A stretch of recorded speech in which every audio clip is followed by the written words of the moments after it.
Hi there. Thank you for joining us for this week's weekly roundup. As always, James Green and I are here to talk to you about some things that have happened in IT this week.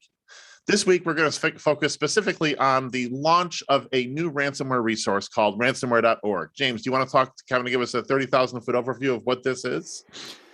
Yeah, so I am excited about this. I think everybody at Actual Tech Media is excited about this because we've been working on this mostly in secret for the better part of a quarter now. Ransomware as a threat is not only not less of a problem, but I'm sure you've noticed this year it's as big of a problem as it's ever been and continuing to grow. And one of the challenges for folks is to stay on top of what's going on in the ransomware space and know how to defend their organization against it. Another big problem people face is educating the rest of their organization and getting them to care. Something we hear a lot from IT folks, especially in smaller organizations, is, I get it, I'm concerned, nobody else seems to be. And so we've been working for the last quarter on building and launching a incredible and free ransomware resource to help you get up to speed on how to defend your organization. One of the things, lots of vendors have, obviously ransomware resources on their website, but as we've talked about over and over and over, when we think about ransomware defense, it's a layered defense. It's not just one tool or one service or one product. There's a whole host of things that have to come together. And a lot of vendors have great ransomware resource sites, don't get me wrong. What we wanted was something that was very comprehensive from soup to nuts, that talked about all the touch points for ransomware, all the layers that we have to think about, and did so in a vendor agnostic way, so that people were looking at actual ransomware educational resources without necessarily spin. And that's not to say that, some of the spin is not valuable, because it is. But we wanted people to have the real skinny on what's happening and what ransomware is, some of the big challenges that people are facing with regard to ransomware, and then how to address each element of those layers that we keep talking about over and over, in terms of a ransomware defense strategy, a ransomware mitigation strategy, and a ransomware recovery strategy. And that's why we named the site what we did. Yep. If you didn't see that when we were showing it just a minute ago, the tagline is understand, prevent, recover. And so the idea is kind of some pillars there, help you get ahead of it, understand what the threat you're defending against is and how it works and how it's evolving, and then understand what you can do to keep it out. And then finally, an entire pillar about if you found yourself in the unfortunate situation of compromise, what can you do about getting back online with as little impact as possible, which unfortunately, as we're seeing, is not very often small. We're seeing that not many organizations make it away unscathed. It happens, especially those that have leveraged certain technologies that do exist that can make it easier, and you can essentially restore your stuff without having to pay the ransom. But the majority of stories that I hear, they did not make it away unscathed, even if they ended up not paying the ransom, right? They may have not had to pay the ransom, but still spent 2 weeks rebuilding their stuff. So take that, ransomware guys, except you spent 2 weeks offline. So it was still rough. Yeah, any kind of recovery immediately means there's been some kind of a cost. That doesn't mean it's a direct cost, but if you have to push the recover button, you're not walking away unscathed. There's lost opportunity, there's lost work hours. Yeah. Even if it's a few hours, it's still an impact. And it freaks people out too. Which might be a good thing for some places, but, to kind of, especially if it was just a minor scare. But at the same time, nobody wants it. Yeah. And like you said, we have lots of vendor friends who are also doing a good job educating folks on this topic, but necessarily a lot of what they're thinking about and publishing about has to do with their particular area where they're serving customers. And that's a good thing, really, like you said. But we wanted to create something that was as across the board as possible and as agnostic as possible to help everybody at all stages. So let's maybe just look around here a little bit. Forgive me as I might pull away from my mic while I try and show this, but like we mentioned, the site is broken down into 3 pillars: learn, understand, prevent, recover. And we said that it was pretty comprehensive. I just want to give you a sense for what I mean by that. So if we just pick, let's let's do the history of ransomware article.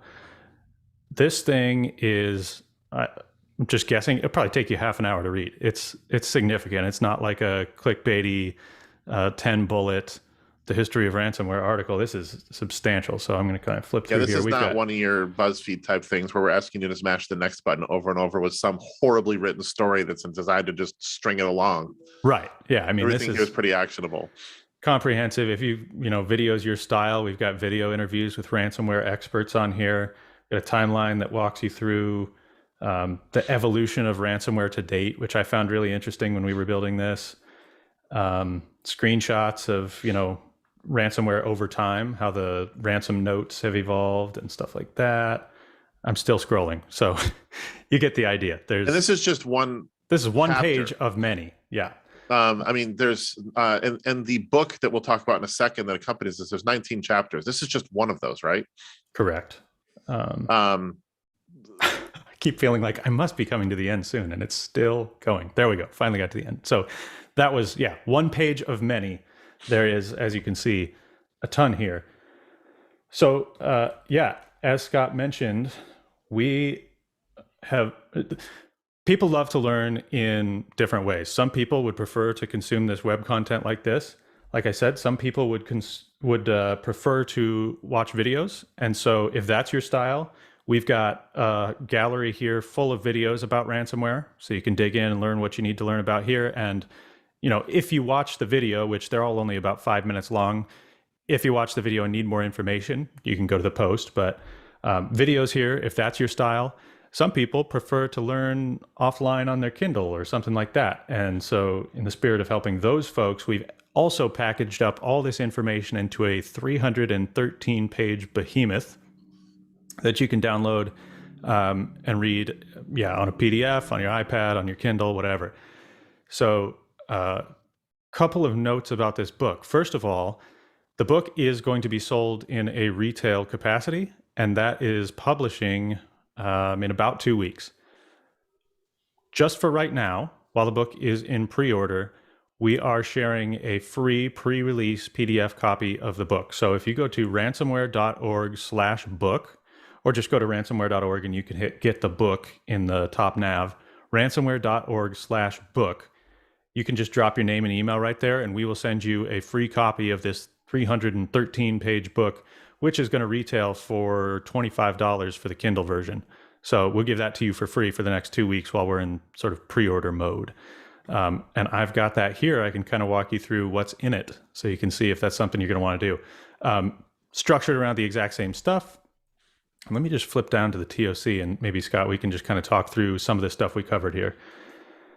So like I said, ransomware, I think I'd like your thoughts on this. It's important to understand when you're trying to build a ransomware defense strategy, you have to know what you're up against, right? And so we spent a fair amount of time at the beginning talking about how ransomware has evolved, but also how today's ransomware ecosystem works.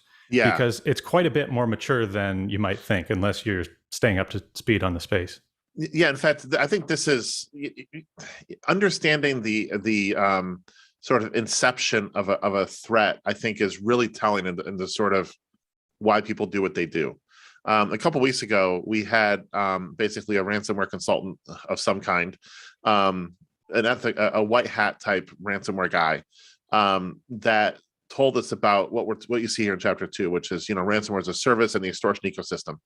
But the whole idea that there's marketplaces behind all this, and I think that understanding the drivers of ransomware is important to start to understand why defense strategies are so important. When you hear about how these markets work and how easy it is to basically mash a buy now button and get distribution where they'll guarantee infections to a certain number of email addresses in a single domain. Like you can say, here's a domain I want to hit.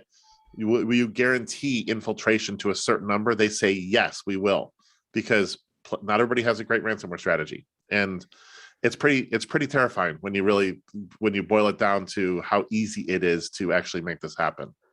Let's talk through that a little bit. And I think you were hinting at this. There's the whole notion of ransomware as a service today too. I've got a diagram from the book here that shows all of the different components of a modern ransomware ring, I guess you would call it. So you were just talking about what's on this diagram is shown as IAB. That stands for Initial Access Broker. They're people whose job, I hesitate to call it that, but their role in this is they look around for places to compromise. So they're using data leaks from past compromises, trying stolen credentials. They are, port scanning networks and finding open stuff in the DMZ. Basically, any way they can find to get in, they'll do that and then turn around and hand it off, sell it to somebody else, like you said, who wants to actually initiate the ransomware attack. So their full job is to just sit there and hammer away at your network all day and find out if you're vulnerable. Then when they actually get in, move laterally to understand the network and drop the payload, they go ahead and kick that thing off. And at that point, you start negotiating with literally a professional negotiator. Their job is to sit there and extract the most amount of ransom from you possible. They're often decent English speakers today. So this is something a couple years ago we didn't see so much. It was like really poor English and hard to understand them. These ransomware operations are hiring decent English speakers to negotiate, and it's what they do all day, so they get good at it. So I'm kind of leading to a point that I've been making recently, which is these folks are all professionals and this is what they do all day, and they specialize in their piece of this. I think the average IT generalist is going to have a hard time staying ahead of these folks. You really need to be engaged with people who are also really good at this and are experts. That means considering being on retainer with an incident response firm who have people who know what they do here. That means having a good cyber insurance policy and understanding what it does and doesn't cover and how to engage with them. And by the way, both of those, the IR firm and the cyber insurance, they may have professional negotiators on their side too. What you don't want to do is what we've seen before, where what happens is, company realizes they've been attacked. The ransomware actors start sending the ransom notes via their chat portal. This rolls all the way up to the CEO. The CEO gets on there and just blasts them for being horrible scum. Do you think that they're going to lower the ransom demand after that? No, now they're mad too. And they're like, screw you.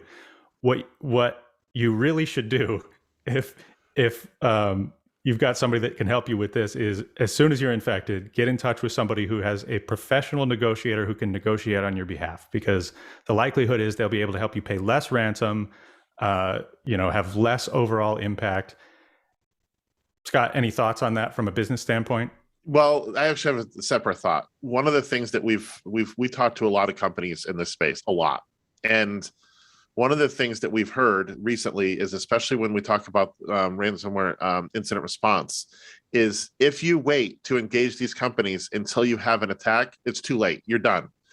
Because they are so busy right now with just clients they already have on retainer that a lot of them don't have the time to basically work with you.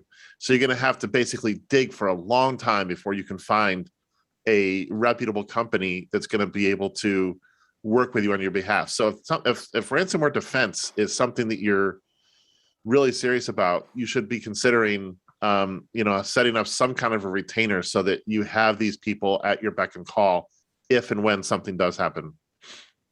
And when I first heard that, I was thinking, well, there must be, folks out there who are ready and waiting to help and will do it quickly. And there are those who try, but what I've finally come to understand is it's not that they're not jumping right on it. It's that when you're going to get involved in something this complicated and that has financial and legal ramifications, there's a whole bunch of lawyering that has to go on before you start doing work together. And that's what winds up taking the time, is the paperwork and the red tape to be able to work together safely.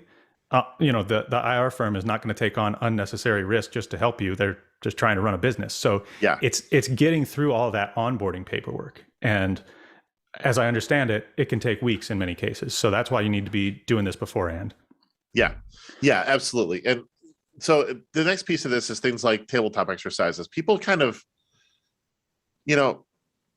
they kind of laugh at these sorts of things like, oh, you're just going to do make believe. But, I've done a lot of tabletop exercises, and that's where the real flaws are exposed. I remember, like, this is a very operational story at a very small place, but at a place I worked where I was a CIO. I had been making a case for something as simple as a backup generator for the data center, which housed our phone system at the time and all of the data center equipment. And we were doing this tabletop exercise. We're in Missouri. Tornadoes, natural disasters, they're bad. They blow things over. And we get to about, the halfway point of the exercise, and somebody said, okay, we're 2 hours after the tornado hits. Somebody has to call so-and-so. So they pick up a phone. I'm like, no, they don't, because the phones are dead. But it's where those kinds of flaws you start to get those exposed. You get all the subject matter experts in the room, and you figure out, where do we have exposure? And it's important. So I'm really happy to see a tabletop exercise entry in the table of contents, because it's one of those things where I think a lot of organizations don't pay enough attention to them. If you're not accustomed to doing this, I completely sympathize with that. Role playing in the office it's a little weird. But if you need help, instead of imagining it like make believe, you could imagine that you're playing business Dungeons and Dragons, if that makes you feel better. That would be exactly what everybody wants to do. It's way less nerdy. That's it. Way less nerdy. Yeah, absolutely. But yeah, to your point, it's a really helpful exercise in just exposing what you hadn't already thought about. There's probably a lot of things you've already thought of, but only in walking through an exercise like this, or the real deal, which is what we're trying to avoid, only by going through that process are you going to realize what you might have overlooked. Let's see what else. So the anatomy of a modern ransomware attack, we dedicated a whole chapter to that, and that's what I was just showing in the diagram. Here's kind of the process I was talking through. So you got the IABs, and then you've got the research. So they learn all about your network, exfiltrate just enough data that they can post it on their portal and show you, oh yeah, we're really in. We're not joking. Here's your E-drive. And that's actually, the potential for losing your data is what people are always worried about with ransomware. Exfiltration is, in my opinion, almost more risky when you start thinking about this. If they got all your stuff, it could be really bad for you if they release it. So the goal of these folks always is making money, right? Because organizations are trying to fight back against ransomware, and some have good defenses in place so that they can say, just roll back to before the infection and recover their systems, and they're going to be fine. The new strategy is break in, lay low, exfiltrate data, then deploy the ransomware. Then, in the event that you're able to recover okay, they say, no problem, that's fine. But we stole all your data before that, and we're going to sell it unless you pay a different ransom. And so now they're extorting you. And even though you were able to recover from ransomware, you're still being extorted for a different ransom. So, I've heard people say, my strategy for defending against this is, if it happens, I'm just going to consider paying the ransom. First of all, as we just discussed, there's a lot more expense to it than just paying the ransom. I think we saw in a survey a couple weeks ago that about 1/10 of the total cost for organizations that pay the ransom is the ransom itself. 90% of the total cost is the operational rebuilding all your systems and downtime and goodwill with your customers and all that kind of stuff. So that's not a good strategy, first of all. But second of all, even if you were to pay the ransom, they give you a decryptor, you decrypt all your stuff, you may be back on your merry way operationally, but there's a not insignificant chance that they have also exfiltrated your data and are going to turn around and threaten to leak it unless you pay them. So if I haven't made myself clear, that's a terrible strategy. Don't use it.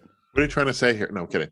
And then we could go through the credential markets and those IABs we talked about. And obviously, you can't have a ransomware book without talking about phishing attacks, because that's still, I don't know if it's the most, but among the most common ways that this happens is human failure somewhere along the line. And that's where phishing attacks come in. Yeah. So what I've been saying about ransomware is, I think I'm correct in this. Somebody tell me if I'm wrong. I think there's three main ways that folks get in. One is credential reuse, meaning somehow or another, probably a different data breach, your username and password were exposed. They use that on the network that's now being compromised, and because you use the same password in two places, they just walk right in using your stolen credentials. That's one way. Second way is unpatched vulnerabilities. So everybody knows this. Keep your systems up to date. Easier said than done. And then the last thing is phishing, which again, poor user clicks a link they shouldn't have clicked. Bad guy walks right in. So of the three, it seems to me like this is probably the lowest hanging fruit, because what it takes to mount a pretty good defense against phishing attacks is to educate your users. And there are really good tools for doing this today that are eminently affordable, especially considering what the cost might be to not doing this. Yeah, absolutely. So when it comes to unpatched vulnerabilities, everybody's heard horror stories about RDP, and so many organizations, James, do stupid things with RDP. There's not a nicer word for it. I mean, RDP open to the internet on a database server so everybody can get to it. Well, everybody can get to it. Good job. Yeah, exactly. So when you combine, sticking your production database server in the DMZ with, other data leaks and credential reuse, game over. And that was easy. You're easy pickings. Oops, I scrolled too far. Where's chapter 10? We're missing some, James. Are you sure you got the right version? I don't know. Maybe I grabbed a pre-release version. Well, let me go back over to the top nav here. So where was I?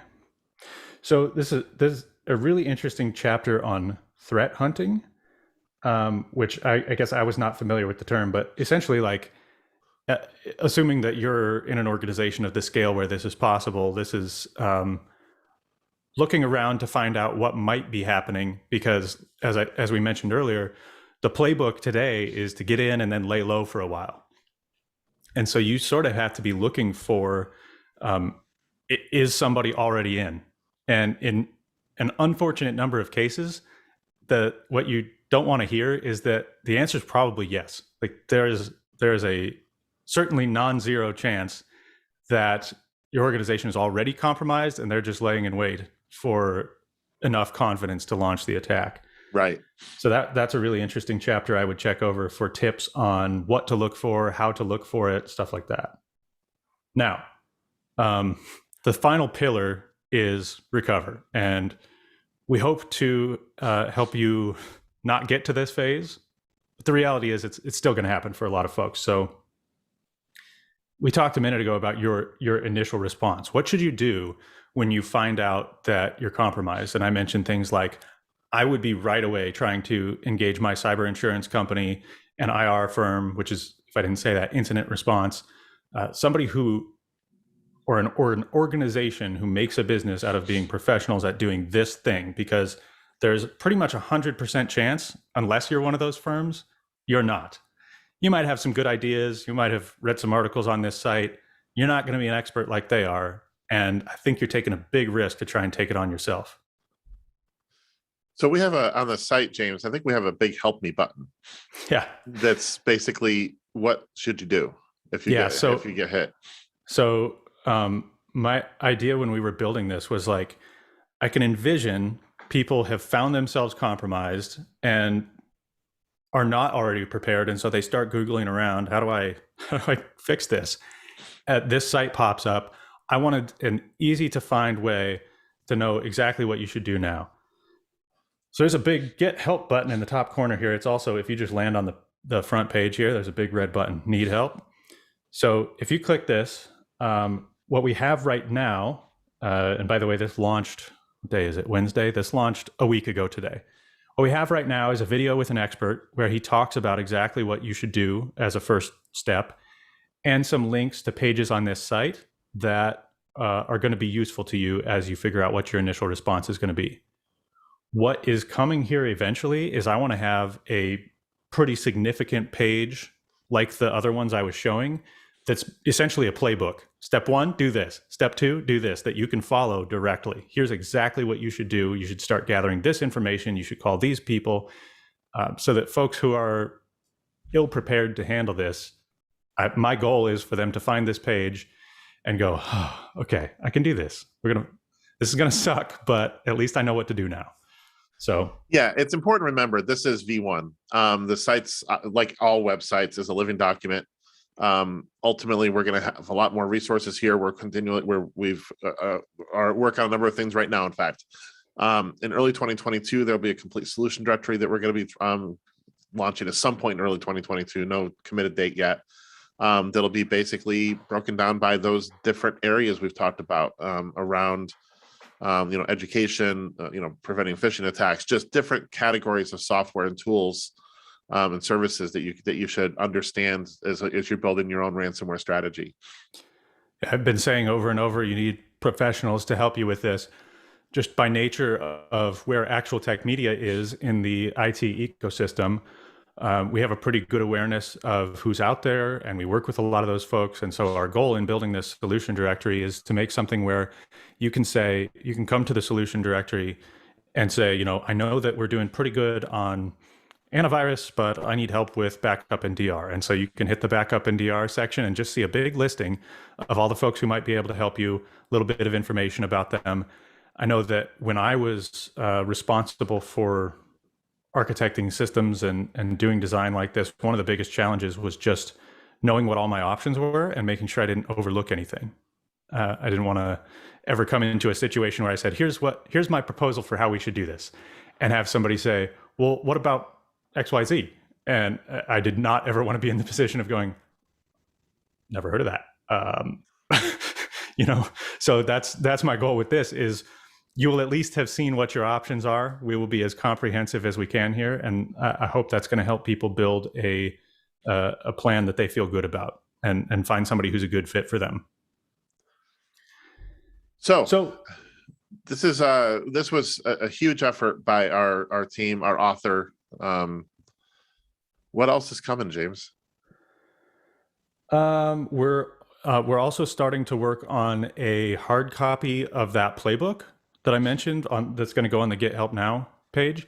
So this will be sort of a companion to this big 313-page tome.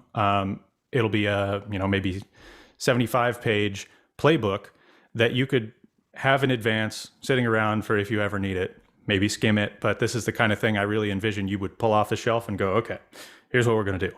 So we're getting started on that now. Playbook will be available probably early next year as well. So playbook is coming, solution directory is coming, more videos are coming. So we're building out this video library further. I know that including myself, sometimes that's the way that I prefer to learn. So trying to do a lot for folks there. Also a tools directory. So here, when you land on the homepage, right next to the Get Help Now button, there's a See Available Tools button.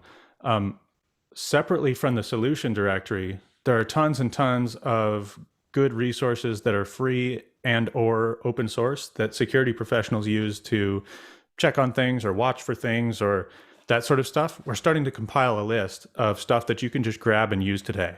Don't need to have a sales meeting, don't need to pay for it. It's just like handy tools.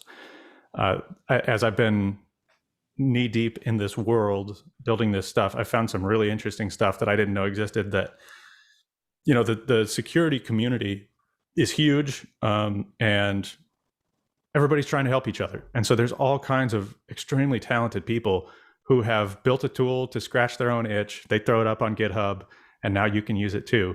And so as we come across those things and as we speak with experts who know about those things, we are building a list of those that we're going to put on the site too. So very good. That's everything I know about for now. If you're watching and you have an idea for something that would be useful to you here, I'd love to hear about it. Drop a note in the comments or send me a DM or something. I would love to hear any and all ideas for what would be useful to you here, and we'll consider building it. Also, if you're watching this and you are a ransomware expert, incident responder, or otherwise security professional, we're looking for contributors to help suggest ideas for content, to help us create some of that content. I'd love to hear from you as well if that's something you think you could be helpful on. So sounds good. That's all I got. Thanks everybody for joining us today. I hope you find this resource super useful. Don't forget that you can go and download a free pre-release PDF copy of the book today if you go to ransomware.org/book. Thanks for hanging out, Scott. And as always, that's going to wrap it for the week. Thanks, everybody.